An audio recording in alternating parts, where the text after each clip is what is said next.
মূলো ষষ্ঠী, তার জন্য আমরা আজ মূলোর তরকারি খাই। এখানে সব সবজিগুলো ধুয়ে নিয়েছি, আমি একসঙ্গে সব বানিয়ে নিয়েছি। বাঁধাকপি, বরবটি, মূলো, বেগুন, আলু, সব রকম সবজি।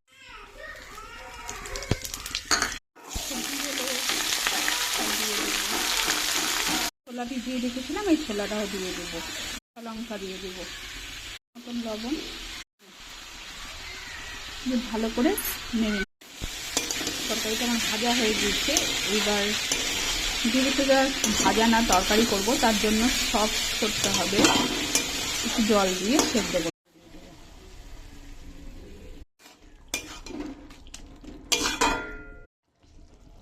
হয়ে গিয়েছে আমার তরকারিটা।